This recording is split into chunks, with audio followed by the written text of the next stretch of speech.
Are we alive? Are you here to see some ammonites tonight? Well, you came to the right place. It's the Friday Night Live, and we are gathered here to gaze upon some fantastic, fantastic fossilized beauties. I know that these were intended to be toys. So, how you doing tonight? Thank you again, as I said before, for joining tonight for the Friday Night Live. We've got a guest here to discuss the amazingness of ammonites and what can be done with them. Kid Curry is here to attend this auspicious evening, and so too is that Opal guy. The Wisconsin rock stalker Jerry is here.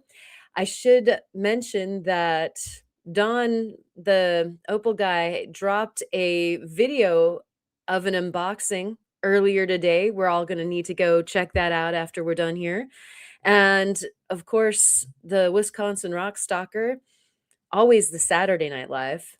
So definitely want to keep an eye open for that tomorrow evening. Did I say hi to Eric the cat? Meow. Good to see you in the chat there. And there's a cat in the chat. how Susie. We've got Mr. Chubby Hubby here who was spinning the rhymes before we all got here today. And so too was Allison. Very nice. And Rufotris is also here. Good to see you, Rufotris, rooted rockhound. And I mentioned Allison. That's another one where you're going to want to circle back and go check out the video from midweek. That was pretty neat. Her coffee chat was about some of the fun that they had going on in Tucson, and we got to see some of the killer beauties. We've got a laggy chat stream this evening. Oh goodness gracious, I've got a bunch of green coming through here. Boy, was that ever laggy. Here I am, just like waiting for people to drop in this rap. Blah blah blah. So I better speed it up. Ma is here, and it's good to see you. The weathered and weary is here as well. Lonnie is here. And we've got owning a fire opal is a dream, probably very expensive. It depends on what you're talking about. The regular Oregon fire opal isn't as expensive, say, as Mexican fire opal that has precious flash in it, and so on and so forth. People like to uh, kind of cross these together, and some people expect there to be flash in the Oregon fire opal, and so unfortunately there's a few names that overlap that make it a touch on the confusing side. So it can be anywhere from totally doable to pretty expensive, although even the Mexican fire opals aren't that bad. So you're probably okay. Spot's here and saying hi to mom. My mom is here. Everybody wave hello to my mom, Judy. It's always good to have her in the chat. She's staying entertained where she's at. And I'm going to try to scroll quickly. Brenda is here as well to get to all that green that we saw. Scott is here. Yeah, it is an auspicious day, says Scott. We'll talk about that in a little bit. Miss Betty, the Rock Betty, is here. Good to see you. We've got, this is the first of the greens, and I know there was like a few of them when everything dropped through my my chat. It was like a log wall, and then so member for 10 months. Thanks so much, and greetings and salutations and Stein curtains to you.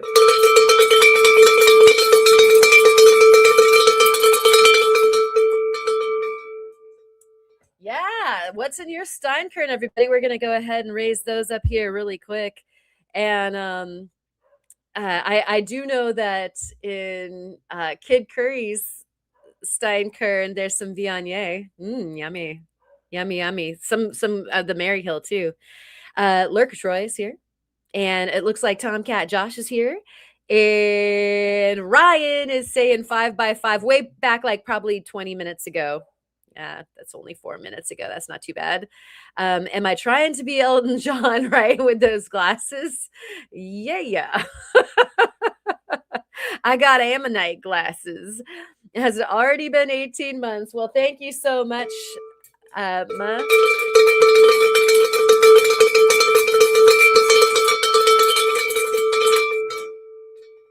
Time goes by fast when you're rocking, and I know you are.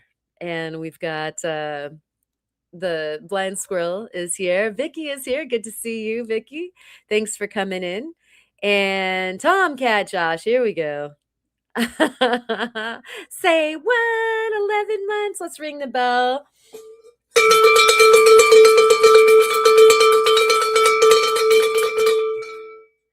This is the part of the broadcast that drives the dogs crazy. They're like, "What? What?" They're Pavlov's frothing dogs. They're wondering, does the bell mean that we get something? I sure hope it does. And so, thank you, Tomcat, for all of your support, and Vicky, thank you. I was hoping that you would enjoy the cabs and the material. There's never enough for you guys, and you guys already have another box going. It's just always a matter of me getting the boxes into the mail.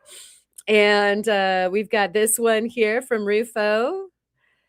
Cheers. I'll be cooking and watching. Member for 15 months. What a great supporter. Thank you so much, Rufo.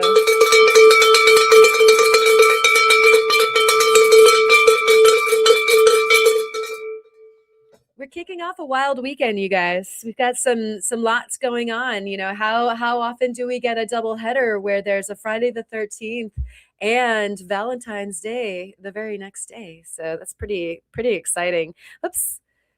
Yeah, that was so good. I had to double up on that. And here's this for some more Bellin. That's what I thought I was clicking. 5 new Ozone Fine Art Ventures memberships. Welcome to the Ozone Tribe, everybody. And here, one more bell for you.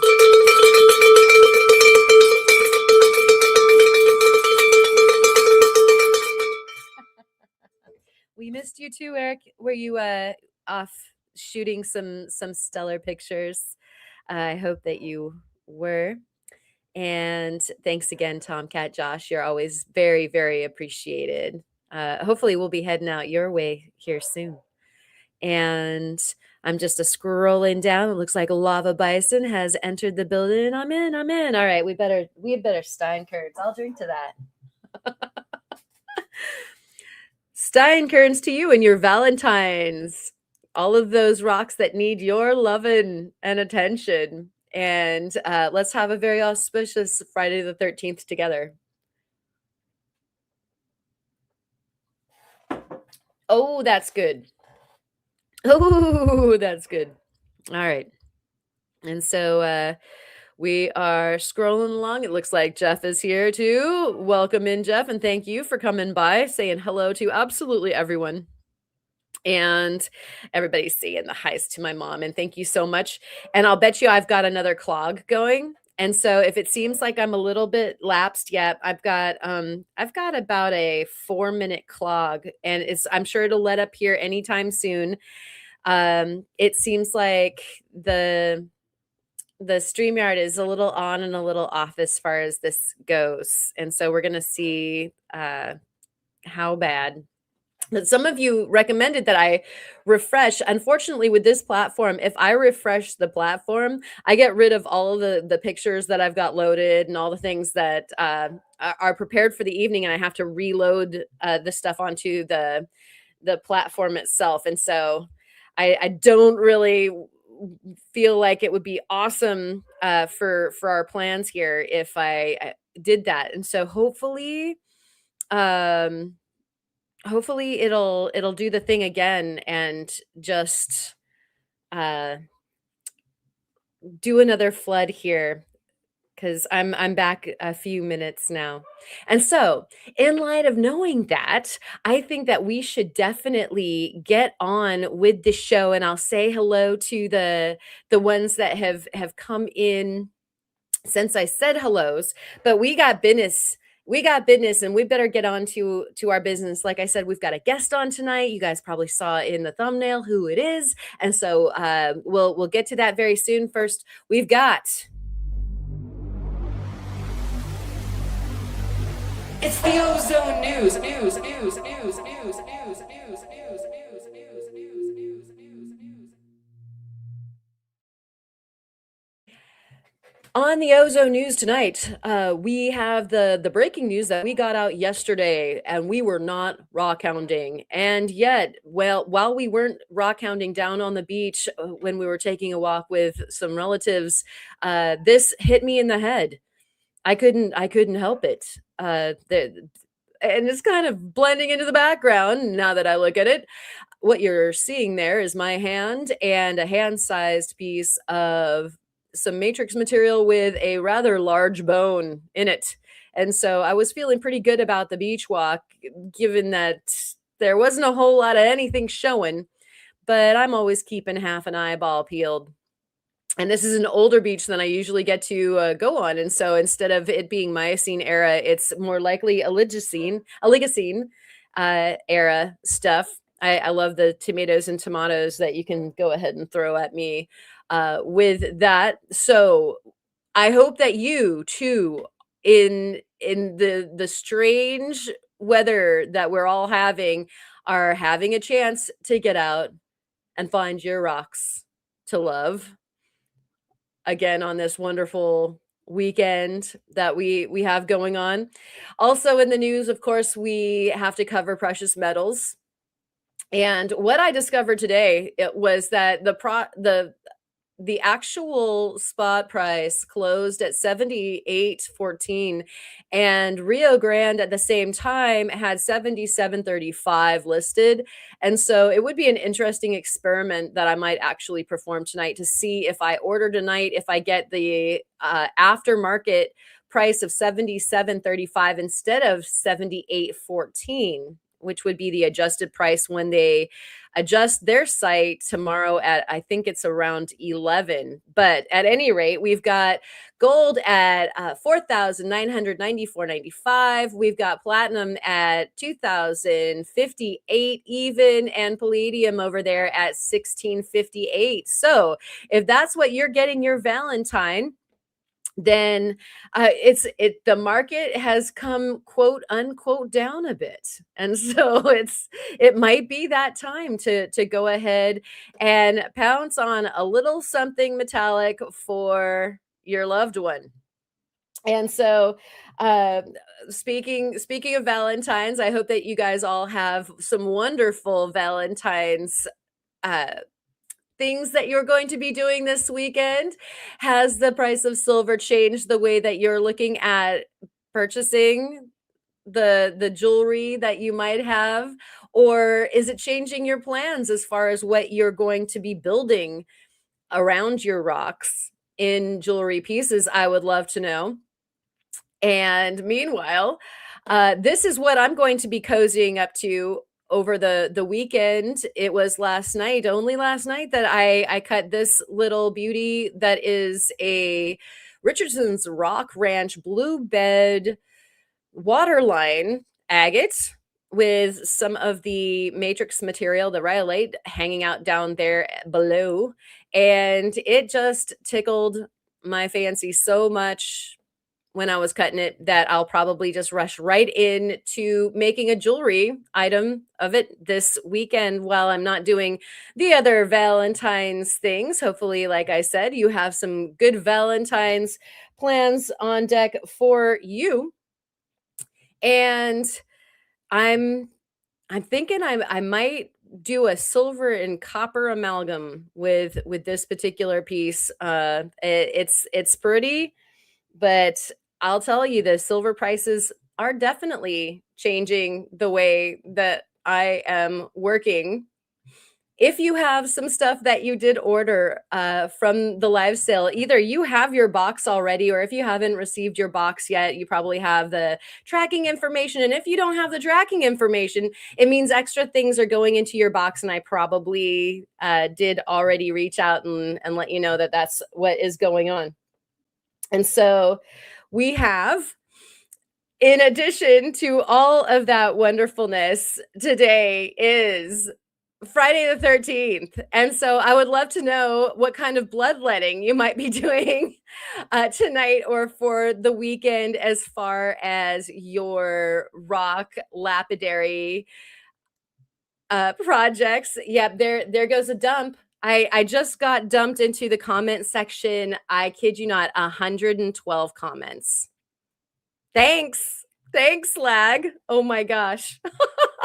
So I'll be getting to those here in a moment, but that's something to I'm definitely going to have to be checking in with the StreamYard people and seeing what gives with that. So if you do have some lapidary plans this weekend, are you going to be doing them on a YouTube channel? And if so, please definitely post that into the chat so that we know that there's going to be a live stream of you working, showing off some of the goods that you got in Tucson or wherever it is that you might have picked up some rocks this past week. And we do want to see them. And speaking of scary rocks, we have this fellow right here. And you would have to wonder, how in the world does a little ghoul like that manifest itself into a rock? It's quite the marvel. We have somebody here that's going to answer that question. So I'll go ahead and bring them up on the stage right now. Let's go ahead and bring our guest on. Hey. Hey, how's it going? It's good. How are you? I'm doing pretty good. Hey, everybody else. Thanks for coming on tonight and sharing some of the marvelous ghouls and other creatures that we get to see made from yet another well, not extinct creature. Well, I guess we don't have ammonites. We just have the nautiloids. And so tell us a little bit about what we're going to see, like an overview. Just experimenting with some cabs, working with some Madagascar ammonites. I have worked similar things like baculites and stuff like that before, but never ammonites. And so it was kind of a fun learning process this week, figuring out how to cut those and little things that I come across as I figured that out. Excellent. So, what gave you the idea in the first place to pounce on this particular subject rock? I've seen cabs of it before, and like I said, working with the baculites, they also have the suture patterns. So I've already been kind of familiar with the patterns that you can find in those, and so I came across some really nice ammonites at a local antique store that a friend of mine sells there, and decided to pick them up and give it a shot. They seemed like good enough quality, had enough good features in them to give it a shot. Nice. And so let's see if we can go ahead and get this guy. Oh, that's not going to happen. It's coming. Nope. There's that guy. Say goodbye to that guy. Let's do this one. There we go. Nice. So this is what you were talking about. And so that, like, I hate even seeing, honestly, the sticker on this bad boy, because oh my gosh, that is magnificent. Those of you out there that have done some shopping probably know that as well. So we're seeing those that aren't in the know. There's a lot of people out there that aren't super duper into fossils necessarily. And so can you explain the patterns that we're seeing here? Okay, so ammonites are a chambered. Are they? They're not considered a crustacean, are they? Or like, what are they exactly? I forget. But No, anyway, that's great curveball to throw to me. Anyway, they have chambered cells as they grow, and so each one of those segments of those squiggly lines is another growth cycle that they've gone through. That's fascinating. I think that they belong more to like the squid octopus realm. Right, right, right. Um yeah, but so these little patterns, what would you call them? Because you breezed by it, and since we're going to probably use it a lot this evening, we should probably know what we're saying here. Sutures, and that's the squiggly line, like maple leaf kind of pattern that you see there. Perfect. Um and so the it's absolutely amazing what you just said about, like, kind of like the leaf pattern, how repetitious nature can be in such a weird way. Oh yeah. Who would Uh, have thunk, you know? It's so odd, especially like when you see many of you guys have probably seen these cut open, and when you see them on the inside, you see the chambered cells, and they look very much like you would expect nice curved little sections. But when you get into the exterior, when you're just barely getting through the actual shell that once existed, you get this suture pattern instead, which is a lot more unique. Oh, yeah. You know, as far as how one could harvest a an ammonite, there's another gemstone that we can get from the ammonite as well, right? I believe so. So, like, right before you get to this layer, you're looking at the amylate, the Correct. nacre of the shell, and you can see that at the belly button of what we're seeing here as well. Correct. Yeah. And as you see coming up, I try to preserve that little bit as I can because oftentimes these polished ones, they've lost a majority, if not all of it.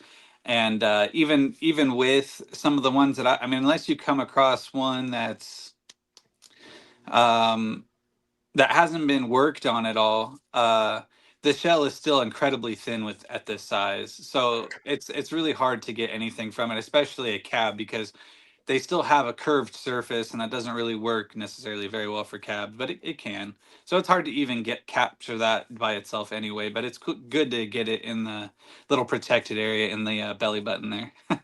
Right, right. And so, I just am making us bigger for a moment. Um, this one that I have here, if as I'm turning it a little bit, you can see that there's a little bit of the rainbow in it. And there's so that's the nacre, you know, the stuff that's throwing the rainbows, and you can see how thin it is. And that one is even showing its suture right underneath it. And so that's the example that Caleb was talking about. And then there's people though that are absolute masochists, and I won't mention any names here, that harvest that amylite and create the gemstones, like in our very rock community even. Yep. Really enjoy doing that, but it's a pretty dodgy, well, I shouldn't even say really enjoy doing that. It is a dodgy thing to do. And yet what you get out of it is another beautiful gemstone. But we're back to this picture, and we're seeing two tones. And so can you describe what the actual mineral makeup is that we're looking at with this particular specimen? Um, I'm not actually completely sure what the primary like orange mineral is, if it's like a calcite or what it is. The exact makeup. Anyway, I don't know Mhm. if there's like multiple things going on, but the darker stuff there is just kind of like the mud that filled in some of the cells coming through. And then sometimes you can get pyritized sections as well, but I didn't get any with these ones.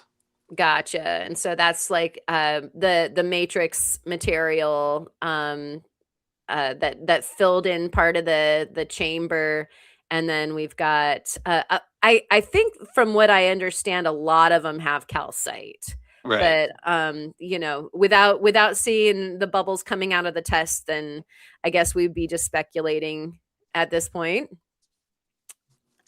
But so we're looking at this. What is your next step? Well, I was trying to assess kind of the best way to tackle this, and I got a couple different ones, and you'll see the next one in a little bit.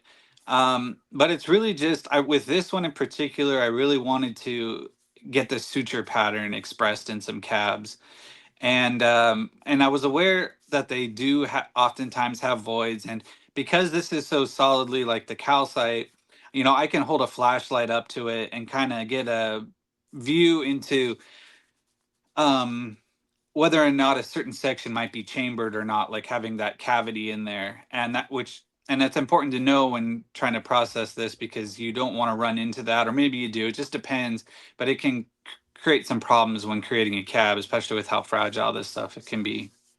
A quick question from Spot. Do they all have a layer of nacre and a layer of suture? I'm not sure across all species of ammonites, but I know like these ones that you commonly see from like Madagascar definitely have it. But I haven't worked on some of the other varieties to know. But I've seen other examples in other ammonites that have sutures, so I just don't know if it's broadly across all of them. Yeah, I think that sutures for an ammonite are somewhat like a a a bird having feathers. Like it is one of those sort of features that is an indicator for the species. And you were talking about the voids. And so is this what you were talking about? Exactly, yeah. Yeah, you can So, see yeah. you get some crystal growth in each little bit. So yeah, oftentimes those little voids can give you some problems when you're trying to cut a cab, because you're trying to grind down to a relatively even domed surface, and so it can create some tricky situations. Yeah, they're pretty to look at, but unfortunately makes it a bad candidate for selecting to make cabochons out of. And so the the shell that we saw, or the fossil that we saw in the picture, how many cabochons would you expect to maybe be able to get out of that? Well, that's definitely size dependent, and then you'll I did run into like some issues with the second one, which had larger chambers in it, and so I got less out of that. I still have some material; I could probably squeeze a few more out, but dealing with the size of the chambers in that one made it incredibly difficult to get more out of it.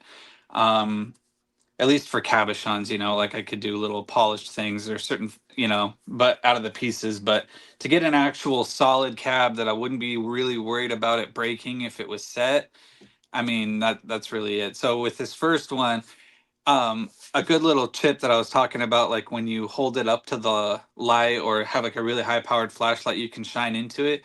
You can get a Uh-huh. sense of like, uh if you have more light coming through, you probably have a bit of a cavity in there, versus where it's a bit more dense and less light coming through, it'll be a little bit more of the solid stuff like you see at the top, that nice deep orange. Like there was one, I don't know if I provided any pictures with light, I forget, but um Yeah, I think that actually this very next one is backlit. Is that what you're hoping for? right, yeah. And so the mud sections in that one, in the sutures there, won't let the light go through, of course, but the rest of that calcite um does. And so depending on how bright that's coming through, I learned on the couple pieces, I could say like, dang, this there's like a big cavity here. I'm probably not going to be able to go. And so the difference between the first ammonite that we're looking at here and the second, you'll be able to see a shift in what I was doing, because I had to process the entire ammonite differently. Oh, So, cool. right. Okay. So this first one was really focused on like trying to get the sutures, and it worked out really well. I definitely still Yeah. had some voids, but it was a lot more. It was a lot less voidy like that, so I was able to get some more out of it, of the suture pattern. Gotcha. And so actually that is interesting that you bring it up out of this line of questioning how it is that we get the screaming demon that we saw before, right? Oh, right. So we gotta change up our approach to getting the cabochon because of the Right. voids. And so what are we looking at here? So this is the belly button. I was trying to preserve a bit of that nacre there. And there's a little bit of mud in the center there that I couldn't really get out, and I didn't really want to risk damaging it. Um, but yeah, I really like as you get closer to the center, you get a lot more of this squiggly pattern instead of the full suture pattern. And I think it just looks really cool. It's really radial there towards the center. It's really compact and dense, and it just creates a really cool effect going across the stone. Yeah, does anybody else out there see sun, like radiant sun? Yep. I just love that. And uh Ma brought it up earlier that she was reminded of the fractals, and one of my favorite things about ammonites is this, like the sacred math, or The the golden fractal. ratio. Exactly. Yeah. Fibonacci spiral. I mean, it's Yep. just so darn good. And we're gonna ring the bell here really quick for Candy Cane, inviting one person to join the Ozone Tribe. Thank you so much for that. Here, we're gonna ring this bell.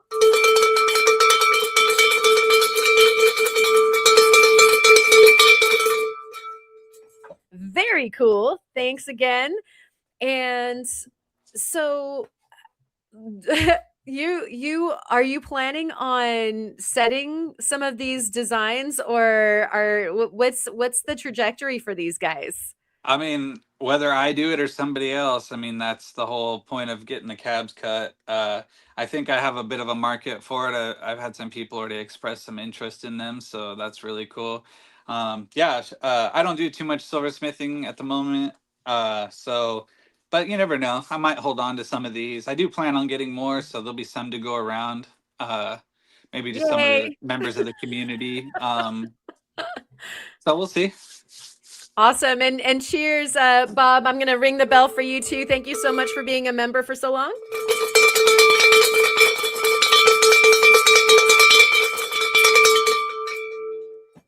And yeah, I mean, what I've noticed so far is that everybody is like, wow, and that turned out awesome. What I think is interesting about this, and you can kind of tell us a little bit more about your approach as we're looking at some of these pictures, is that because it's an organic organism, we're seeing so many different takes on, like, every cut is not going to look the same. Like, if it's a flat red jasper, you know what you're going to get. But this is like a lot of discovery. How did you go about, making the decisions on what to frame as far as your cabochons went? Well, with these ones trying to capture that center there, I did have some plans to try to get them like in the dead center and have that radial pattern go all the way around. Just with the pieces I worked with, it didn't really work out. So but I was able to kind of save that a little bit and then still get some of that radial pattern being present up above.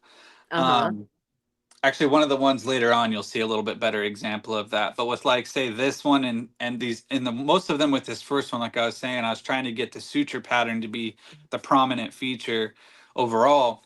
Um, I'm able to do anything with the shape because really it's the suture pattern that makes it unique. The shape I can kind of get away with whatever is. So I had some freedom there. And I say that now because you'll see in the next ammonite where that shifts a little bit. And that will kind of tail into something we had talked about before. I think the last time you had me on about, framing certain elements into your stones, where to place them, how to make things unique, and things like that. So you'll see some of that. So in these earlier ones, you're seeing just the suture pattern and then just whatever shapes kind of came to mind at the time. Got it. I mean, what I like about this particular piece, and I'm just gonna backtrack really quick. So this is the forward light, or dark stage, and the other one is backlit. And the it seems like up the kind of center, there's a flow up the center of the way that the bloom of the leaf is kind of, radiating up, up, up. Hmm. And so it still feels like that is incredibly well framed. Yeah, I mean, I definitely try to still think about those kind of things as I was going, because originally, like, this had started off kind of being a longer, kind of wider oval before it started tapering down into like this eye shape. So yeah, like you definitely pick up on stuff like that as you're grinding in on your edges to get your shape. Okay, so you were talking about this one, I think. Was this what you were referring to as to what we were going to be catching up with, or is this more of the first No, this is piece? more of that first one. So all of Okay. these stones in this first grouping, before we show the next one, they all came out of the same ammonite. And because it was a smaller one, and the cells weren't as much of a vug, I was able to get more like I said, just suture cabochons out of these. All right. Yeah, again, how different a look in the last 3 cabs that we just looked at, or just think back to all of the cabs that we've just seen, all coming from the same shell, right? Hmm. And, every single one of them being so unique, with the patterns, and again, offering some really different shapes also. John just entered. Thank you so much for coming. It's great to see you, John. And I wonder how well this will show up on camera. I have the cab there that would be on the right, I believe, for you guys. oh yeah, we'd love Um, to see that. Hold on. Let so me just if you can, if you guys take a look, if you could bring up the photo again real quick. Yeah. Sure I can. Cake. Did you want me to zoom in Yeah, on sure. this? Okay. Yeah. Because I feel lucky tonight. Look at me go. All right. So I want to talk again a little bit about like the density of the colors that you're seeing, and that being a tell to what's underneath. So you can see where the sutures are. Typically around the sutures, you have the most buildup of like the calcite. So it's a lot denser there, nice and stable. And then you see on the in-betweens how it really lightens up to that almost white color. And those Oh. are the cells that I'm talking about, or the voids that are inside there. And so you'll see it in the next ammonite, but you can get that's giving you a glimpse saying like, oh, the saturation's gone, which means the void is right underneath. And so if you want to bring up the camera now, That is or absolutely fascinating. Yeah, sorry about I'm like stuttering and trying to shift us over to that you're okay. view, because I'm loitering looking at that going like, oh my gosh, I get what you're saying. And if anybody is taking notes at home, like, it would be really cool to try this. Like, Yeah. I'll be making the chapters for this video so that you guys can go ahead and hop around if you have questions that come to mind. But go ahead, Caleb, let's have a look at what you've got If there. you're able to see here, that void is right there in the center. There's a little void up top, and the bottom is actually just like kind of clear crystals. But when I put some light up to this, this is the kind of stuff. Oh, that's going to be way too saturated. Never mind. Um, anyways, but that's like what I'm doing is like holding light up and seeing like, oh, the density's there. I can see that there's crystal pockets there. So Gotcha. No, I mean that's an abundance of not only interesting intrigue for like, wow, that's how you had to build those, and why those two look so much different, because you're creeping up on the bigger sutures that have, or the bigger voids that have more of the crystal crust, and that's what we're seeing happening when it gets lighter like that. I mean, that's just fascinating right there. Thank you so much for the super sticker. Let's ring the bell. All right, so uh getting back to this. And again, if anybody has a question that maybe I missed because we're looking at the pictures, because I'm looking at the pictures with you guys, um, pop it back up. You're welcome to use all caps and scream at us, but I would love for you, if you have any questions about this process, or what he's doing, definitely toss them out at us, and we'll do the best that we can to answer those questions. And so next up, we've got this is number 2, eh? I'm not sure. It looks like the same photo to me. Oh, there we go. Oh, Okay, yeah, is it it? came through. That no, Okay. that's still the first one. Is it? Yeah. So I'm on the first block of pictures, I bet. So let me go ahead and bring that um let's bring that down. And while we're doing that, so did the Ammonite actually inspire some of the shapes, or did you have stuff that you had in mind that you wanted to do and kind of like did that to the Ammonite, or was it more of like kind of like a flow in between you two?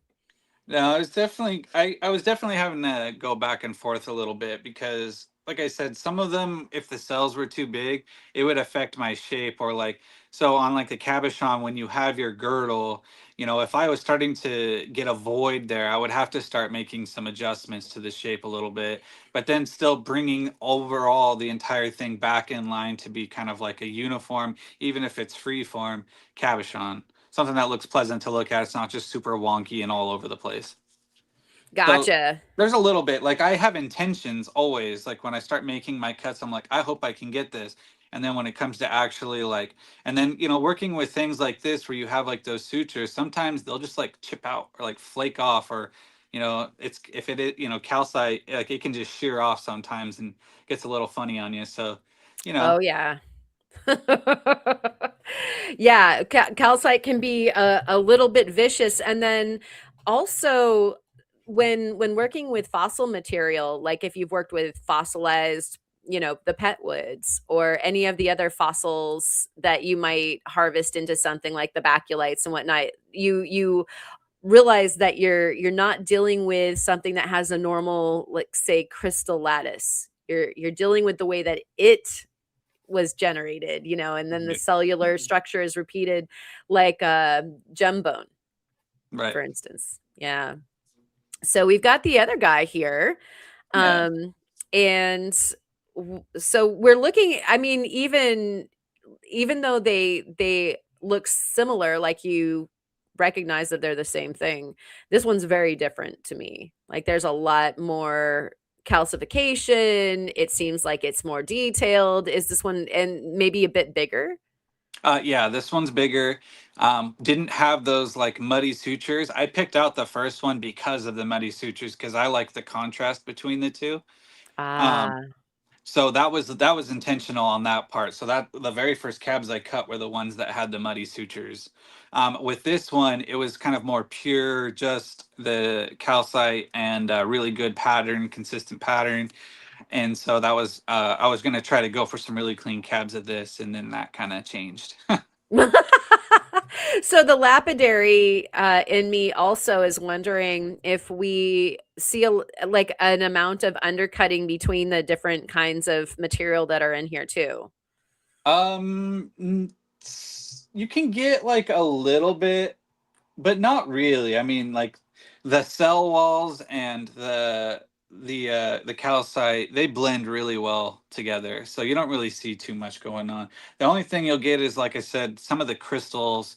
If they come out during grinding or they just weren't present, or so, you'll get a little bit of stuff like that. But this side of this ammonite is really good for explaining the light thing. Like just looking at it, the bottom half, you see how dark and dense that is, and then Oh if you yeah. go up to the top half, you can already see the cells without having to pop it open. You can just see the light already pouring into them, which meant that the walls on the side that's facing us and the other side as well, they're really thin. Oh, gotcha.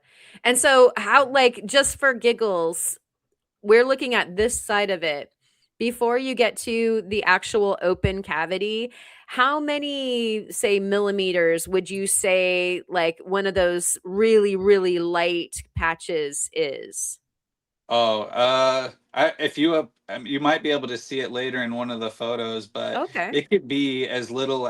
It depends on how much the person who polished this in the first place ground through it.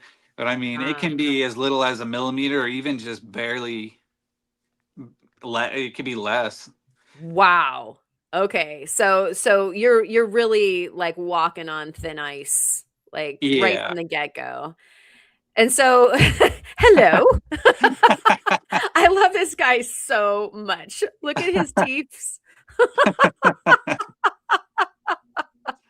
I'll zoom back out again really quick. So, like, if you didn't catch that, we've got like, what did you call this guy? Tiki head.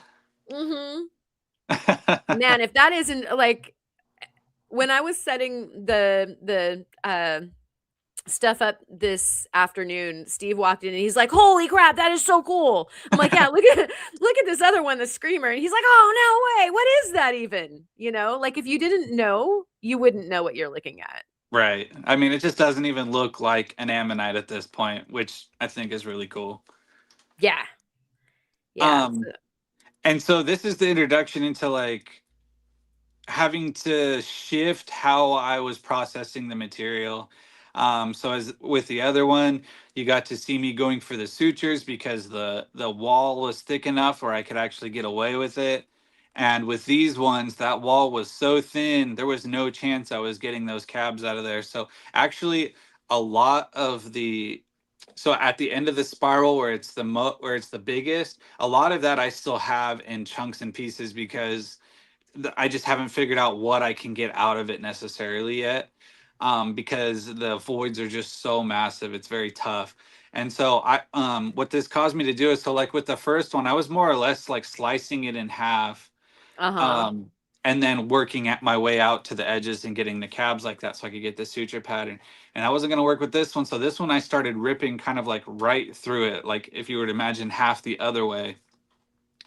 And it was giving me, and I was working more towards the center of it where it was a bit more dense, and that's how you started getting some of these patterns. So instead of seeing the side view of the cells, you're seeing a slice through multiple cells there. Wow. Yeah. That is so unreal, and I love how you went from, you know, these beautiful sprays of asymmetry, like these leaves, to something very symmetrical. Oh yeah, this definitely started leaning much more into the symmetrical. Um, with the suture pattern, it just kind of it's doing its thing and it's just whatever. But when so you can kind of run any shape when you have stuff like this, but when you're starting to get into this realm, not only is the shell symmetrical already when you're making a slice like that, so it already kind of lends itself to going that way, but the patterns that are present are also just so symmetrical that it's like, well, I might as well lean into it at that point and try to capture it in that way. And so you'll see that theme across almost all of the cabs out of this ammonite. Yeah, the what I think is so interesting is you know, like the quote unquote nose bone of this tiki guy is so like intricate and detailed, Hmm. and like the teethers in the mouth. Yeah. It's just really cool. Like I love stones that will reward you for a more intimate view. Like they invite you in, but the closer you get more rewarded and more rewarded. Like closer, closer. And Hmm. that's these guys for sure. And what in the world are we looking at here? A roly poly or something. Yeah. Some kind of isopod. I don't know. Right? Yeah, so this is more of that effect of so what you're looking at, that kind of center oval is the edge of an inner row of chambers, and the larger outside is the outer row of chambers. So I just got like a sliver of it. And once I made that cut, I was just like, oh, that looks like a bug. And so it's like, well, time to frame around that because that's just that's where all the attention is. Yeah, that is unreal. I just love what is going on there. You know, kind of like a like you said, a bug or a turtle, so many organic things that could be if you just saw that cabochon laying on a table, you would be hard pressed to figure it out, you Right. know? Your I imagination go wild with it. one of the things that a jewelry, like an extraordinary jewelry maker said to me one time was, if you have them scratching their heads and going like, "How did that happen? How did they do that?" Like, that's like one of that's pay dirt. Go ahead and Right.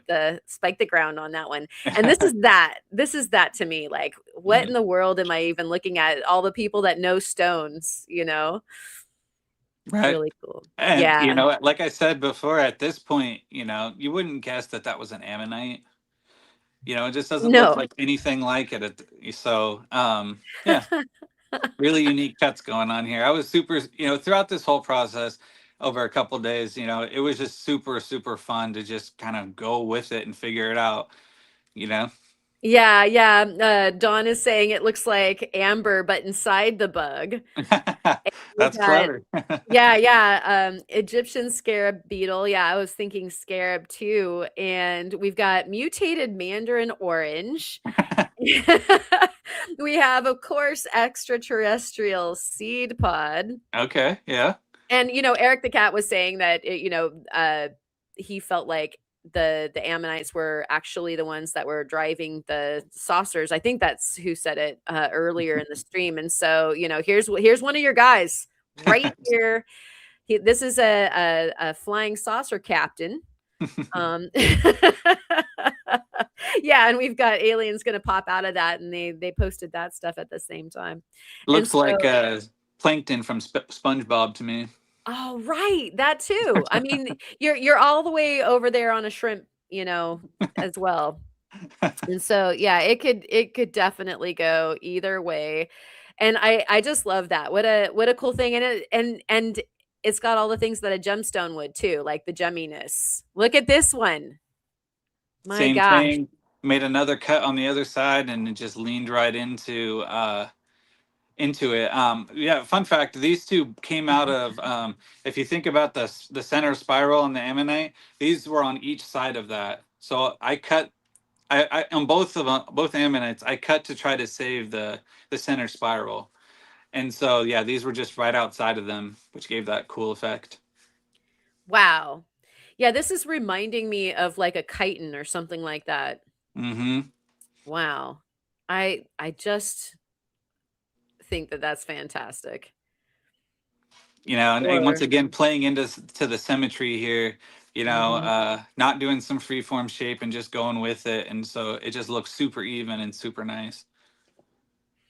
So is necessity the mother of invention here? Like you're looking for how to cut it so that you can get more out of it, and you're seeing like, "Oh my gosh, out of this experiment I get this crazy creature." Pretty much. I mean, I didn't know it was going to look anything like that or what was really possible with it. I was just going for it because, I mean, who's ever seen an ammonite not cut down the center? Right? I don't know. Somebody, probably some other cabber somewhere else, but not me. Yeah, yeah, I've not seen this. Like I said, if I was, at Tucson or something like that and walking by the tables, I would have absolutely no clue what the heck this was. And it Yep. would be so delightful. I would have to ask, like, "Oh my gosh, I'm seeing something I can't identify. I love this." Yeah, I mean, in some ways, it reminds me of some elements that I've seen in like pine cones and things like that. Kind of like those little eyeball shaped zones that the pine cones can have. At least that's where my mind goes with this one. Truly. And so you touched upon the chambers being difficult. Something that you needed to take into account and work around, or in this case, integrate. Yeah. And so would you say that that's one of the difficult things that was, that you had to deal with the ammonite? And are there other difficult things that you say that it made it hard?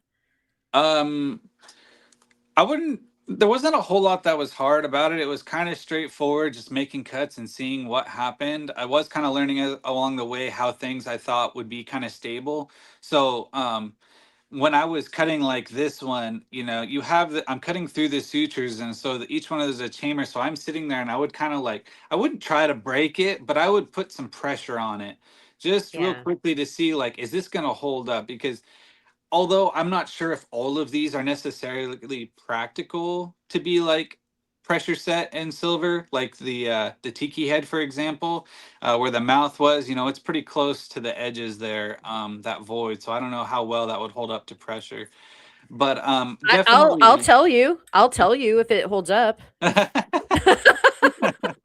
Fair enough. Okay. That would make such a wild, fun project to tiki that out, you Oh know? yeah.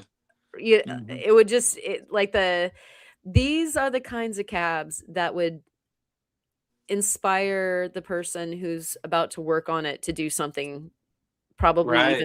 even more beyond what a normal just piece of jewelry. You just couldn't be straightforward with these.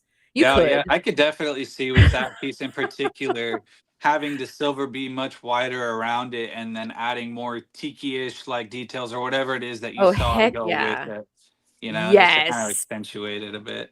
Oh, totally. Or even if you had to be simple about the way that you dealt with it, maybe you'd do the thing that goes around it, but the thing would look like, say, bamboo or something. You know what I Oh mean? Like, yeah. Ex- there's so many different takes you could go with that come to mind only because of the cab, not because you were pre-thinking like, "Oh, I'm looking for a stone that I can do this weird thing with." You know? I Right. mean, it's just I love imagine imagination inducing stones, you know? Me too. I really try to capture elements like that. I'm always looking for a weird thing, a face, just a scene or whatever. And then that can inspire Eyes. anything. Yeah. Yeah, Yeah. you like the single eyeball. Speaking Yep. thereof, we've got like the radiant eyeball of the center. This is you were referring to this earlier. Correct. Yeah. So this was the little belly button off of that second one. Tried to get the radial pattern all the way around. This one was giving me a lot of grief. This one was kind of frustrating, and I don't know if it'll come up on camera very well, but it is quite the thin cabochon. Mm. So were you coming up on the thin other side? Is that what was the problem? No, so the other side was just the cut side. It was that I it started off thicker, but when you're working this close to that spiral, you're dealing a lot more with the nacre. Ah. And so you can see some of it on the right hand side there, that little strip between the light and dark.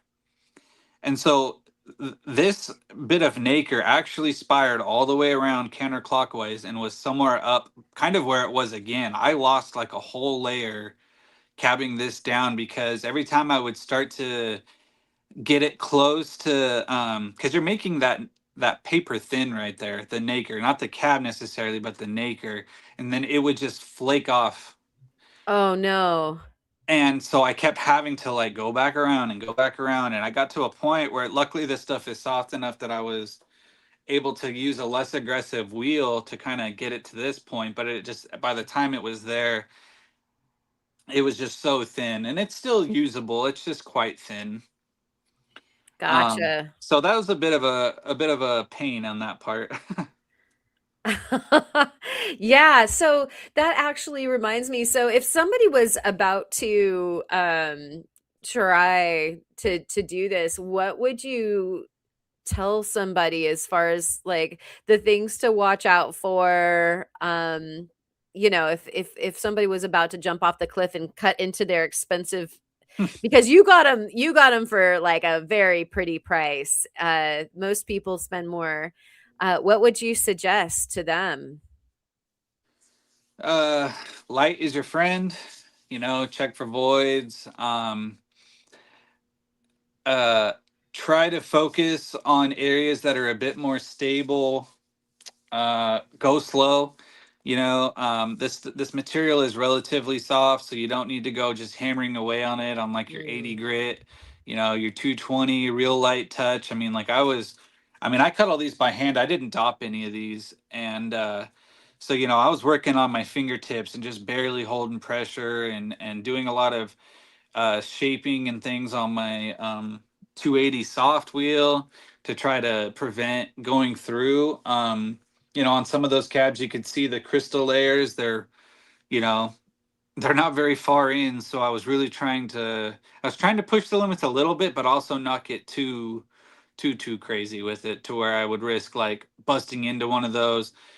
Oh, there you go. Busting into what?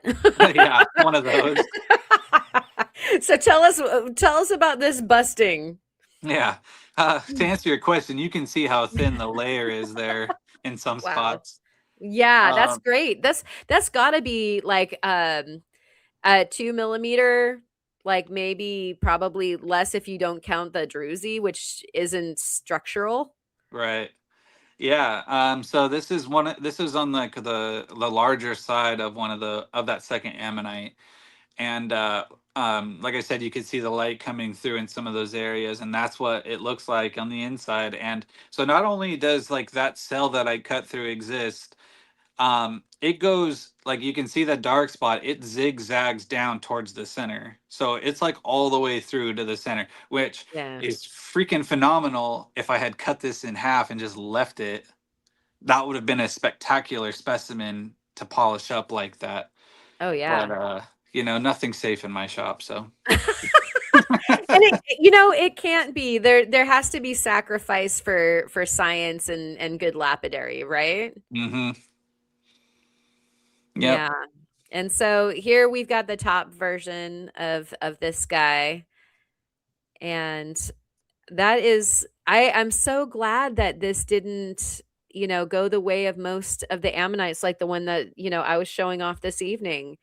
It's nice when you cut them down the middle and you have this beautiful specie, but like look what we would have missed out on. We never knew that there was like a multitude of faces inside these ammonites. Right. Yeah. It all just depends, and you can't always tell exactly what you're going to get. It was just kind of happenstance of where I chose to cut the little slab. So it just happened to be there. So like I don't know if we got to your least favorite thing about working with the ammonites. What would you say that your very least favorite thing was about working with these guys? Um, Really, it's probably just dealing with the voids. I mean, that's really it. I mean, if I had like a full muddied up ones, like the ones you see that are cut in half that are completely solid, they've probably Uh-huh. got cool sutures on the outside. They're just full. But so That's probably it. Other than that, I mean, they were super straightforward, easy to cut, took a fantastic polish. I don't know. I really didn't. I mean, if you get real finicky about little crystal chip outs and things like that, you might think of that might be a bit of a problem, but I don't know. It wasn't really that bad. Sorry about the incredibly long lag that I've got there. My chat is only going up right this second to 6:59 my time, and it's 7:06 according to my clock. And so Uh, this question for the guest here, it may have been said prior to my arrival, but what were your final grits used, and what type of polished? so I took it through straight to 3000, like standard on your wheels, and then I jumped straight over to Zam on a cotton wheel, and I'm pretty pleased with the polish that I got on that. Now you might be able to squeeze a little bit better of a polish off of something else, maybe. I don't know. But really at 3K they turned out super nice, and it doesn't really. I tried taking some videos and it doesn't express super well on video, but in person, I mean, I'm looking at them. I keep looking at them to the right here. They look Oh, that's what's fantastic. over there. Yeah. Okay. I wasn't sure if it was like a kitty or No, what I you keep got going on. staring at them as I talk about them. Lovingly. I love it. That's great. And so what would you say then, since you can't really think of something that was all that bad, what would you say your favorite thing about working with the Ammonite was? It's just the patterns. I mean, that's just it. Both ways, from getting the sutures, which I freaking love, to the weird oddball bugs and faces and weird things that came through. You know, the entire experience, I was just having a blast just cutting the dang things open. And you know, and then getting to actually like it's cool because in a way, since it was all an experiment to me, I knew it's possible, but I'd never done it. uh I'm just, when I was making my cuts, I was just like kind of giddy about, like, oh, I hope this works out. Like, I hope that looks really cool. Let me see if I can actually get that in the finished product, you know. And I was really really surprised and pleased with how well things held up. Yeah. It's exciting to have been watching this come out of your studio and seeing the kinds of different, like, really unexpected things. You know, Mm. those faces absolutely blew me away. Which one of the cabs that you just cut is your current favorite? Oh, dang. The tiki face is pretty good. Top three would probably be the tiki face, the largest one that had the two tones of suture, so the mud and the brownish orange, and then the little bug. Yeah, yeah. Uh, you know, and I do love the radial spirals. Oh, and actually, thinking about it, I did come up with kind of something that was just kind of frustrating about cutting these. So no matter what I tried to do with uh, my ability to get the most material out of them as possible, I always tried to split the spiral at the center. And so I would cut a little square, like a little rectangle out of the center to try to get the spiral. And I was trying to split them. Like there's like a little bit of leeway you have to try to get both of them complete intact where there's not a hole sticking through. And in both of them, I ended up with a hole on one of them, which really isn't the biggest deal. You know, if you were to set them, you would just see a little silver dot in the center. But Or or you would make a setting for a stone right there, which is what I uh, would do. that's what you would Yeah. do. I would do that. I love through and throughs because that's where you just drop a nice setting right Mm. there and boom, you've got something even better. So, yeah, that's cool. On the second ammonite, there must have been like a little bit more meat there, which makes sense because it was a bigger ammonite. And I actually got the split perfect where it was closed on both sides, but I had to clean up a little bit of like a an uneven cut on one of them, and so I took it to the flat lap and I busted the nacre out of it. It was so Oh, thin. no. Oh, So I no. almost We've had it, but Well, I hope that you get more opportunities. Like, I hope that this friend is able to hook you up some more. We've got Rick here, being excited about the cabs, and let's go ahead and ring the bell for Rick and welcome in.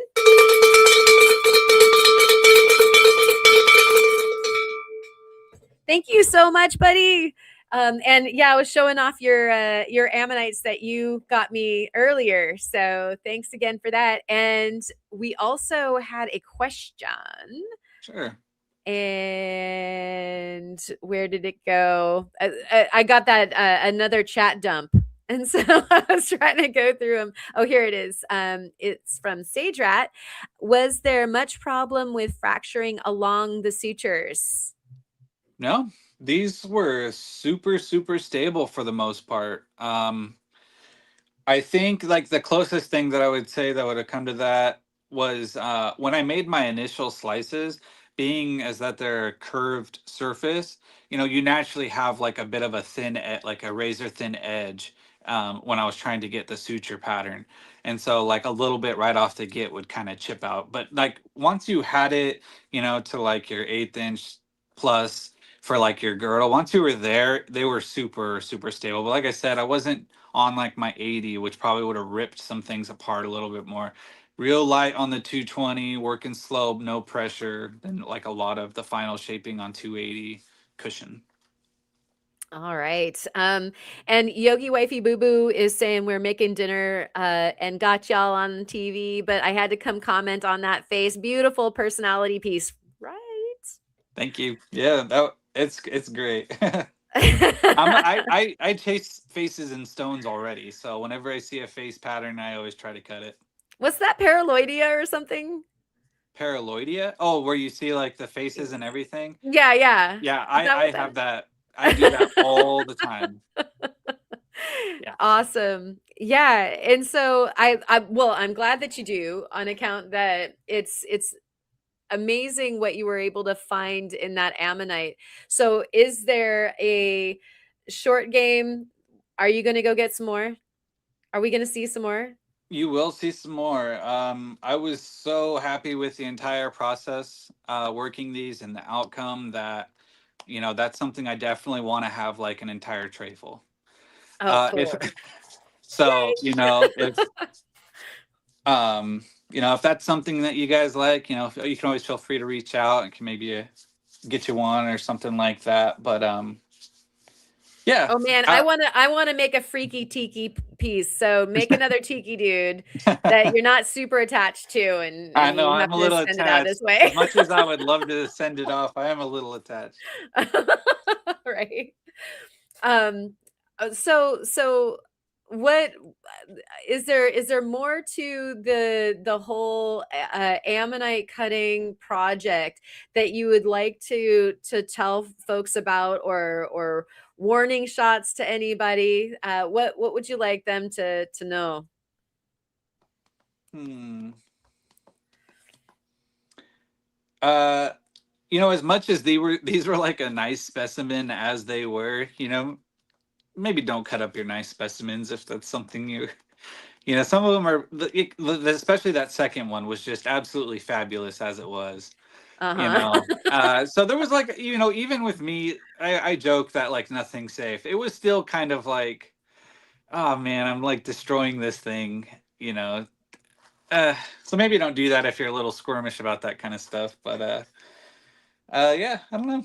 Be careful, have fun if you want to do it yourself. Uh, for you who people who don't have like access to cabbing machines and have Dremels and sandpaper and stuff like that, you could definitely work these with that. It's soft enough that you could have some fun with them, and you could probably get away with some more because you would be a lot more gentle with them than probably I was being. You were being rough. Well, I'm just kidding.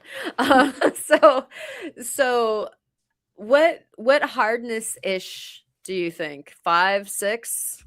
yeah, somewhere in there. Yeah. Yeah. Yeah.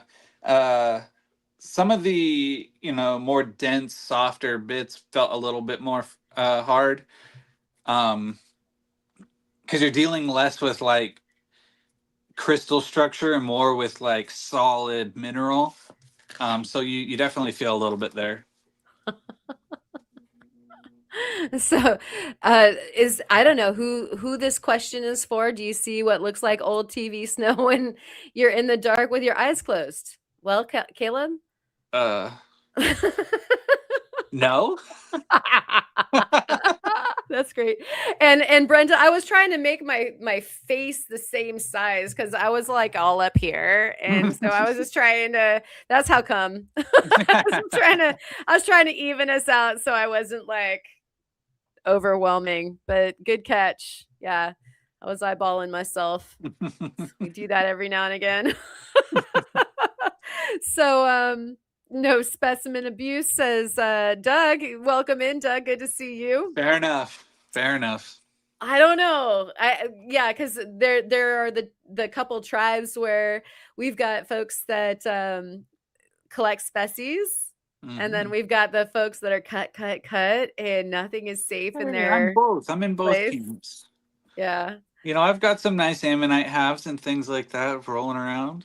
Just, I had to sacrifice one or two. Well, that's it. Always seems like that's the rule. Is if you've got something decent, like number one, then you can cut number two. you know, Right. or if you've got one, then you wait until you've got a good replacement and then you can go ahead and cut number two. I mean, that just seems to be the hierarchy in my studio anyway. And Alaska Gold Hunter, welcome in. It's good to see you. Thanks for coming.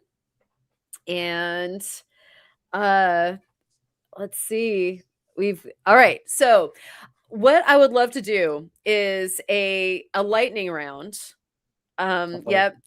Like unless you've got more to cover as far as the Ammonites go. No, I think I pretty much covered it. All right. So lightning round is a short answer, or one word, a yes or no, whatever it is. If you need to embellish, that's okay. Okay. So you're absolutely welcome to break the rules of the lightning round if you absolutely have to. So are you ready? You, Yeah. you had your drink, you're ready. Okay. Hiking boots or trail runners? Hiking boots. Okay, why?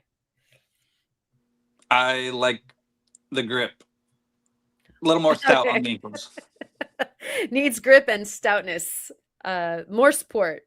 Okay, power bar or full tilt breakfast the morning that you're going out on a hunt? Power bar. Ah, why? I'm not trekking one like a heavy stomach. No way. It's so uncomfortable. Right on.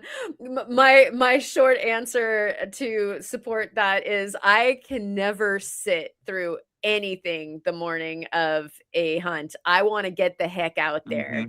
Like dawn is happening. I never see dawn unless I stay up all night, except for when I'm hunting. And yeah. I've learned my lesson. I bring a nice lunch. There you go. Oh man. Yeah, wraps or sandwiches like in the backpack. Hmm. That's the way Yep. to go. All right. Bell for you. Thank you so much, Sage Rat.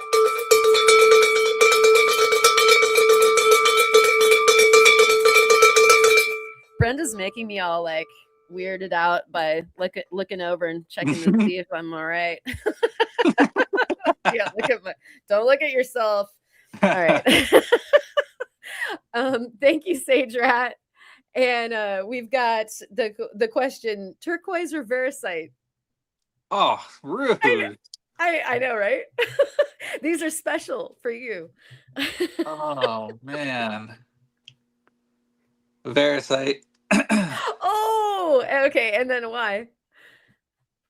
It's the greens. It's the greens and some of the patterns. I mean, they both have great patterns, but Veracite can have some of the most unique patterns and cells and crazy things going on, and just the deep greens. Yeah, I know. I was like, what questions to ask you? And I was like, I would hate somebody to ask me that question. And so I was like, This I'll one in definitely be particular. asking you. Oh man. Oh, that's crazy. Hold on just a second. Let me do this. Get that, everybody. Whoo. That's a nice polish you got on that too. That's got to be Thank so you. gemmy because Versailles doesn't always do that. Mm-mm.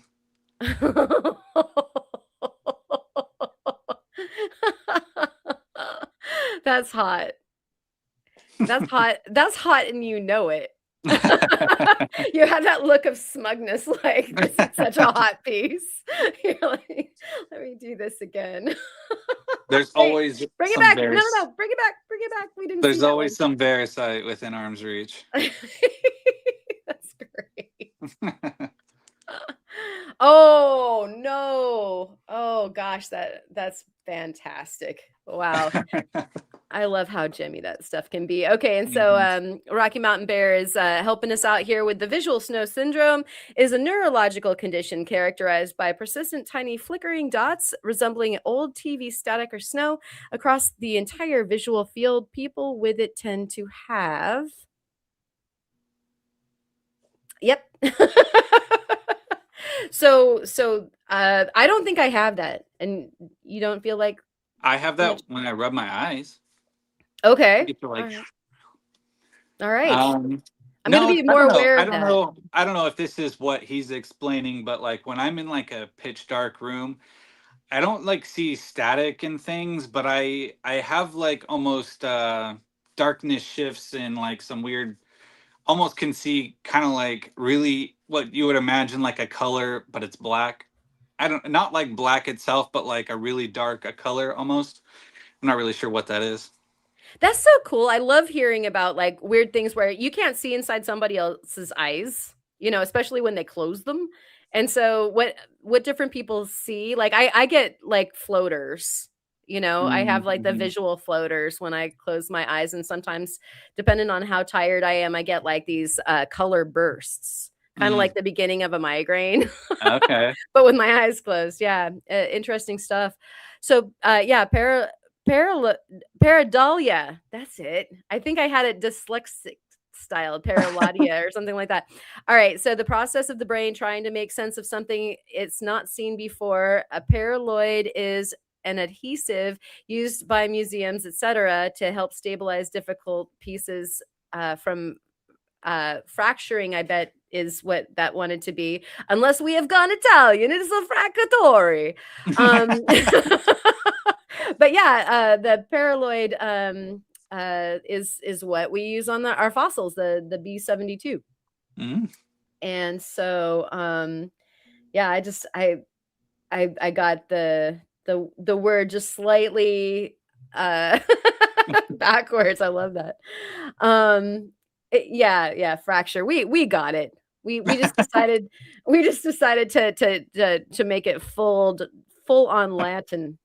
And just yeah, Ma caught that there was torture going on I've there. never tortured people with rocks. Deep hurting.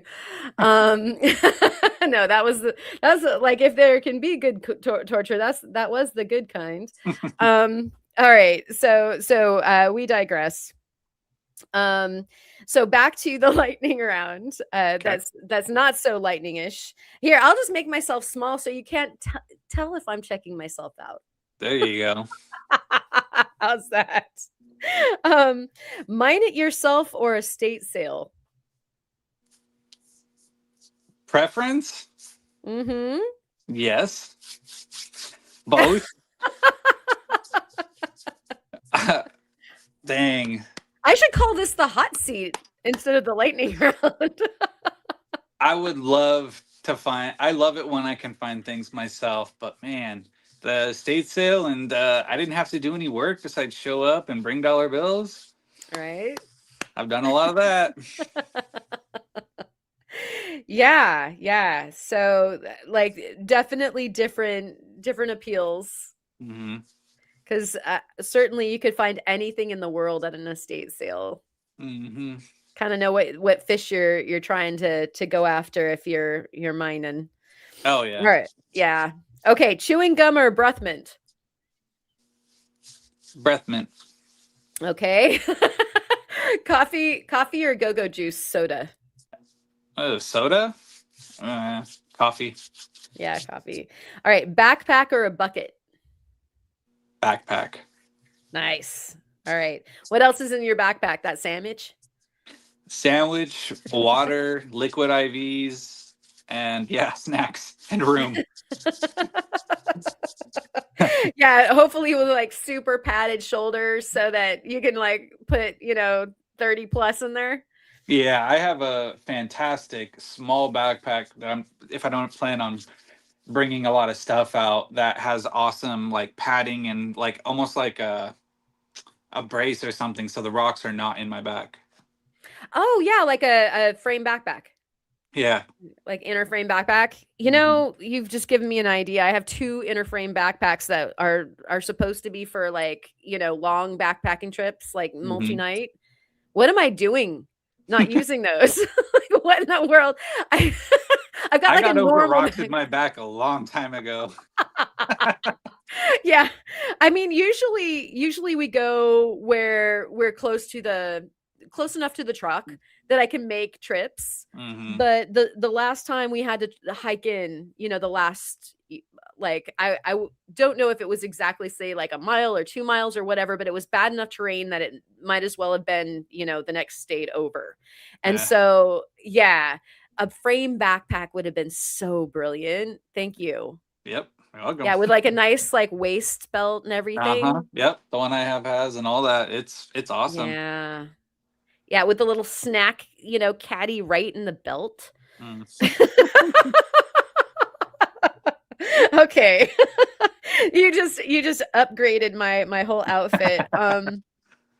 So like I know I kind of covered it already, but what would your favorite drink be? What would my favorite drink be? Water. Yep. Just water? Yeah. Really? Like even if you're at home? Beer. Yeah. It's either water or water with like yeast, hops, and malt in it, right? A sugar-free white monster. Oh, yeah, those top three. Okay. Oh my gosh. Favorite tool in the studio? Cab machine. Yeah, right? What would you do without that? Um, what's your favorite show on YouTube or TV? And don't answer this one because we know that that's Oh, already a given. come on. I was gonna say it. Why'd you have to I know, stop me? right? YouTube or TV? Yeah. Like, what do you watch? What do I watch? Probably terrible. True crime. True crime anything. Nice. You and Steve could hang out. All right. What is your favorite excuse to buy another parcel? Oh, I can make it pay for itself. Okay. Because you always have to have that justification ready if somebody One asks you. cab pays for the whole parcel. I don't know how many times my wife has heard that. But honey, yeah. She's not thrilled usually still, but it's usually true. Right? And it's usually true. And the last question is, where would we be finding you online? Ah. Mostly Instagram. You can check it out, Freeform Lapidary. I do have a TikTok account that I'm starting to upload things to. I do have a YouTube channel and kind of let that die. So maybe we'll see that coming back this year. And the Discord. All right. And I was over just on your YouTube. See? That's why, Brenda, I don't want to be over here. I was just over on your YouTube channel, and we like you've got a lovely amount of supporters for having 3 videos. And so, not that I'm publicly calling you out or anything, but you should put some of the like shorts and stuff, like, even if they're like a picture assemblage of the things that you're doing over at the Instagram over there. Because there's so Okay. many people, like I miss out on a lot of the other social media. If I have time for one, it's usually YouTube. And Gotcha. so it would be so cool to see some of the stuff that you're putting over on the Instagram over on the YouTube too, if you can figure out how to swing that. Yeah, no, I can definitely do that. And like I said, I do have intentions of bringing back the YouTube channel. Um, kind of have a love hate with video making, but you know, I think I think I can start doing that again. So yeah, definitely keep an eye out. But I can upload some other stuff to there too. Right on. And so Ma put your link in the chat, and then also if you're watching post live, it's also in the description, so don't miss that. And so you can go over and subscribe, and maybe if he gets like say 100 more subscribers in the next little while because of this or whatever, then maybe there'll be more videos over there. But I understand the love-hate relationship. We go through cycles of making time for that stuff. But Yeah, Julie was wondering, do you watch that chapter? I've never heard of that. No. Okay, Julie, he needs to know more about that. Sounds like it's probably a kind of true crime-ish or something like that. All right, and then we've got some stuff going on over at the Discord. that you might want to touch upon before we wrap this evening? Yeah, we have the little makers section, we have the jewelry contest, and then we have the cab contest, which I run. Forgive me, I am forgetting offhand what the details are for the jewelry and makers sections. But at least for the cab contest, I won last month, so this month I decided to keep it relatively simple and just go brecciated jaspers as the theme. So anything that falls into that brecciated realm there, fully go for it. If you're unfamiliar with what a brecciated stone looks like, uh, that would be something like this, where the Yay! jasper has broken apart, been re-solidified with either, chalcedony agate or quartz or such things. And yeah, you can do any shapes you want, any brachiated material like that you'd like. And yeah, hopefully we see some entries here coming up. Awesome. And so, meanwhile, Julie is saying that it's totally up your alley. So you're going to need to Okay. check it up. Julie, where does he find it? There's so many different purveyors of things to watch these days that, people are constantly asking me, well, but do you have Disney Plus? Or, but you have this, and like, yes, no, no, yes. So let us know where we find that. My mom is dazzled. That's a good thing. Great discussion. Thank you so much. Um, and there was another one that I was thinking of. Hey, Tara. Uh, and we've got this. That chapter is awesome. 5 months. Let's go. All right. Yeah. So Okay. Yogi Bear, like everybody is doubling down on Okay. you. I'll have You'd to better check it go check out. it out. Oh, what I did see. That's what I was thinking of, and it looks like it's scrolled over. So John the Saucer Hunter just subscribed. So you're Yes. one closer to, having some sort of obligation. I'm not entirely sure what. And then Ryan is saying that where did that go? We had the theme Makers Showcase. This is great. The Makers Showcase theme is Valentine's. Oh, that's right. Valentine's. Red And pinks, maybe whites, and chocolates. uh-huh. Yeah, I love that. That's right. And then Ma might be able to help us out on the other things that are going on over there in the chat bar.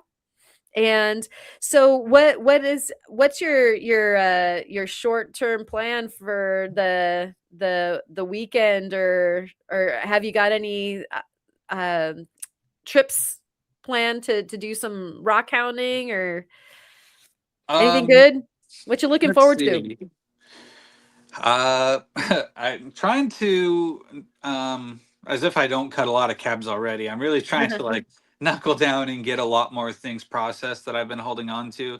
A lot of nicer materials. I'm starting to get into like show prep time for my first show of the year, so I've got a couple months to try to bang out a lot more stuff. And then also I have plans to kind of expand into doing sales in more places. So some of that'll be coming. As far as trips, I do plan in the short term to be hitting up some of our southern county and beaches, looking for agatized whale bones and things of that nature. And I do actually, something that you guys might see is something I've been wanting to do, at least video wise, is a shark tooth dig. So Ooh, yeah, got some places to go do that, so maybe that'll be the next thing. Um, and yeah, other than that, I don't know. I'm always piddling around, trying new things, digging through things, cleaning things out. nice. Well, Yeah, I do hope that you share that stuff with us, either with lives over there on the Discord, or just some shorts. Those are really easy to put together, and I sure. know a lot of these, since these people are here, a lot of these people do the YouTube, and so I love it when somebody that I know like puts up a little thing, a little eye candy for me when I want to doom scroll. Mm. It's great to see the familiar stuff instead of people just dancing. So Right. Ma is saying freeform cab contest theme is love or Valentine's. Make something for a loved one. Pretty open ended. Fantastic. Nice. Yep. And so that's funny that we've got like you can either do something in the theme of love or breaking up. we got the breccia. I'm not gonna lie, that was a little bit of some inspiration. A little I was sardonic. wondering if someone might make like a broken heart cab or something like that. Uh-huh. I mean, That's I've done funny. that. I've done that with like howlite cabs and stuff, where those like natural black fissures in it are like right down the center of a heart, something like that. All right. Yeah, yeah. So there's your inspiration tossed your way, everyone. When do they have until to get their contest or showcase items in? Oh, I think it's the 23rd is the deadline. At midnight, I believe. I think that's when it is because it's a short month. Yeah, 23rd, because then we have a 5-day voting Oh period. yeah, it is the short month, isn't it? Yeah. Like this one always gets me, when you're bill paying and stuff like that. What do you mean it's the first? Dang. Came too soon. Sooner than you thought. Mhm. And Ma is saying that the jewelry theme is streams, the flow of water or the flora and fauna found around streams. And Mm. so that's pretty exciting too. Boy, that cab that I just cut would fit into that. Oh yeah, I just realized I forgot to mention the freeform contest. Sorry, Ma. She's That got was it. not intentional. That was an accident. She's on it. Right on. Yeah, so and Rocky Mountain Bears wishing everyone a happy single awareness day as well. Maybe you could do single awareness day with somebody. Maybe. You could celebrate with all the other single people. Then it would be just a contradictory term in every way, shape, and form. Yeah, and so do you have some parting wise for all of the adoring folks out there? Sure.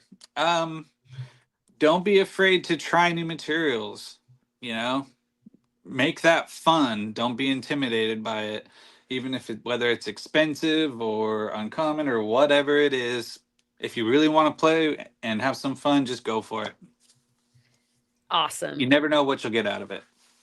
Yeah, yeah, and I think that sort of reminds me of a hang up that a lot of us have, and try to not get hung up on is that really it's not precious. Even if it is a precious stone like an opal or something like that, they break. They breccia too. Yeah. And so it shouldn't impede your creativity, even if it Yeah. is a precious thing.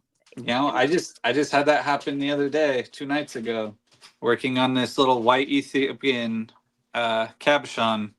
It's a honeycomb cab too, and I started cabbing it up. Everything was going good, looking good. I finished polishing it. I set it down for like 10 minutes, and I came back and I had two fractures going straight across it. Yeah. I thought that was And a different opal when you showed that to me, and then you're like, "No, no, that was that big fat mm, fatty fat." yep. And That that was actually a client's too. It wasn't even mine.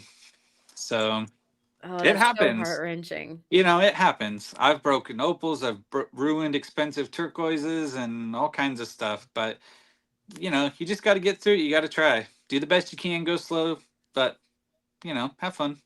Yeah, and Rexstones are learning opportunities. This is true, and sometimes you can make a little lemonade out of them. And so, if there's something that ruptured on you, does it become an accent stone? Can you save it? Does it push you into another direction? Like, okay, now I have a bunch of opal bits. Maybe I'll make an inlay ring or something. There's just hopefully there's a learning opportunity for Sure. you. Some Yeah. things are forgiving. You can repurpose them bits and pieces, like opals. If you get crumbly opal chips and stuff, you can do inlay. Same thing with turquoise.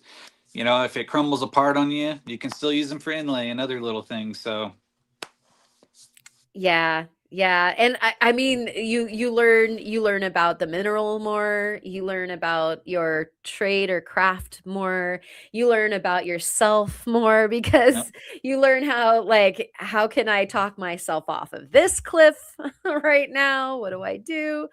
And, yeah, Yogi Bear is saying that's Ethiopian for you. Mm-hmm. I Yep. stayed away from them for the longest time because of that. I cut my teeth on them. I was doing them with sandpaper and Dremels and stuff like that and just polishing Wow. away and having a good old time. I don't know. I've had lots of success. You just don't always have success. Yeah, so true. I mean, and that's another good point is that, these rocks will keep you humble. Oh Yeah. yeah. Just You when know, you even swing. as many cabs as I've cut and however skilled I think I am, I still have cabs that humble me right down to the ground, going like, "Oh, you don't really know what you're doing." I mean, I do, but like you went too fast, or you were being too aggressive, or whatever. The stuff, Yeah, yeah, for sure. Welcome in, Soul. Thank you for dropping in, and hanging out. And to you, thank you, Caleb, for spending your time and hanging out with us this evening and sharing those amazing abs. We can go lay our eyes on them for longer at the Discord. And did you put them up on Instagram as well? yep. They're up on Instagram in video format. I might make a bit of a post instead. That way people can take a little bit more time and look at them. Still trying to, figure out the whole social media thing, whatever it is that I want it to be, you know? Like on one platform, I kind of rotate things like a raw counting video, a cab video, a polished specimen video, whatever. And then like on another, I might just throw up whatever I feel like. I don't know. I'm just like doing stuff and figuring it out. But one thing I probably should do is instead of just having like video clips of stuff, is also having, a static post that people can see the zoomed in photos and really get to look at it. Because like in the video I uploaded, it's real short, real quick. You don't really get the in depth look. So I should probably throw that up as well. Yeah, it's funny because I think a lot of people do just, they scroll, like, say, the stories or whatever, and Mhm. so you miss out on some of the posts. I love the posts. Like, a lot of times when I'm scrolling, I'm scrolling for when you, like, have to swipe to see the next picture, and I think it's a gift when you take a picture of a thing, and then you get to like, the swipe is, like, another side of it or in closer or, a little bit more information about it one way or another visually. And so, yeah, I mean, those are all things that we would love to see of your stuff because I could definitely I know with the ones that you sent me to be able to feature this evening, I went through those many times over. I was just like, wow. And I love the Discord because you have the magnification feature. You don't just Sure. you, you get Yeah. you get it Mhm. way bigger. I love Oh, how no. saturated, some of those are. And so at any rate, yeah, thank you for sharing all of those Eiffels with us. And we'll be looking forward to seeing way more good stuff from your studio soon. Yeah, definitely. I'm very motivated at the moment, so I should have a lot more things churning out. Awesome. Yay. Well, that's great news. We And love you being around. I'm happy to be here. Thanks for having me. Thank you for sitting through my cab discussion, and I guess I'll see you guys all in the next one. Absolutely. Cheers. Thanks again.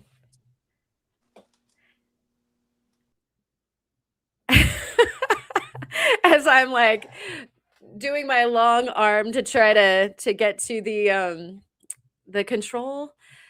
And I would like to thank all of you guys for hanging out all evening long and laying your eyes on those beautiful fossil cabs. I hope that some of you are inspired to maybe try some of that of your own, or perhaps you have something that you can create out of an unusual or unexpected specimen. At the very beginning, when we were doing the introduction montage, you probably saw one of the fossil shells from here on the beach that I had cut in between the center, down the center. There's a lot of different ways of kind of recreating some of the things that we have around, and doing a cool polish on it, and maybe discovering some things about it that you didn't know before. And so yeah, a big huge welcome from everybody, thank you rather, from everybody in the chat. And I would like to thank everybody for hanging out with us this evening. And so if you have anything going on this weekend, for Valentine's Day weekend, be it a sale or something coming up, video drop, definitely let us know here in the chat. Like I said before, we have the Jerry and Brenda show on Saturday night. And then on Sunday night, we always have the Brian and Julie show. We usually get to see something from Jeff too. One thing I would like to reiterate, thank you so much, everybody, for the support for the live sales. We had 2 of them in a row. They were some long hauls. You guys were champions as far as scooping up all of the goods, making me feel really great about the work that was put into it. I can't imagine how much work that is. Kyle is a superstar for doing it every week. I can't even fathom how he does that. It's so much work. And so a big, huge hats off to all of you who do live sales out there.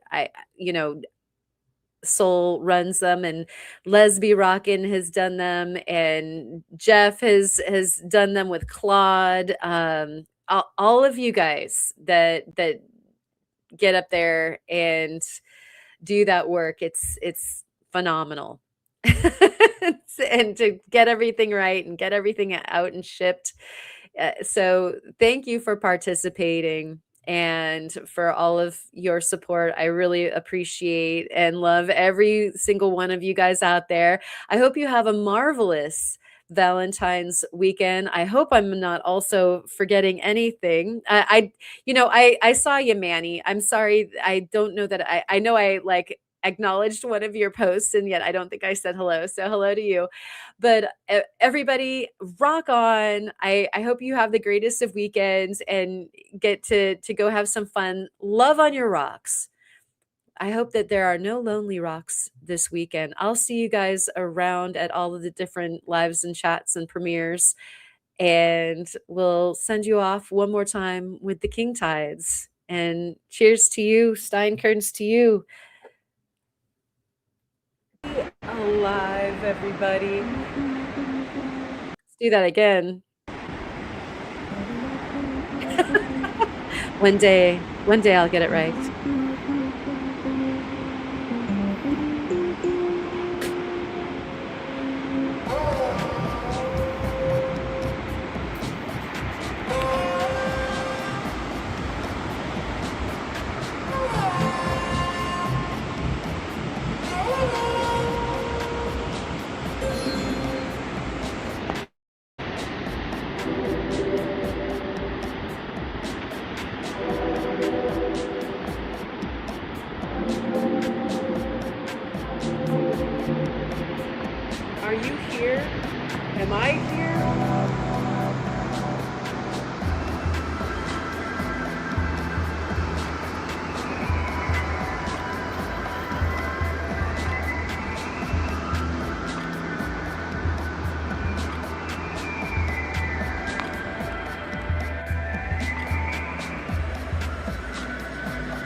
Man, we can't hear me. Let's start over again.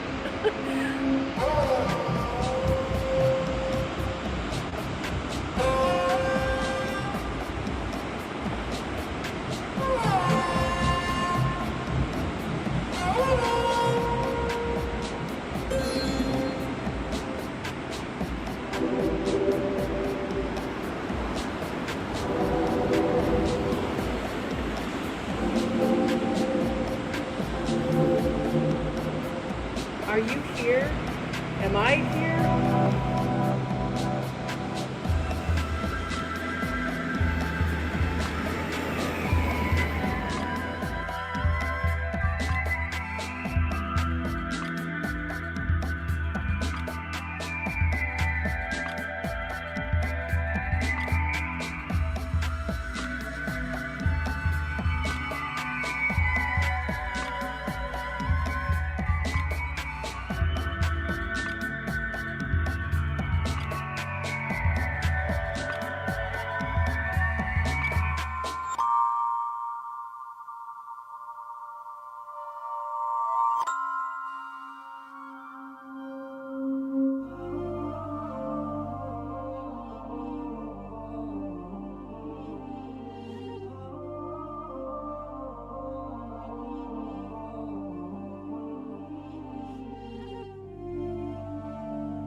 Man, we can't hear me. Let's start over again.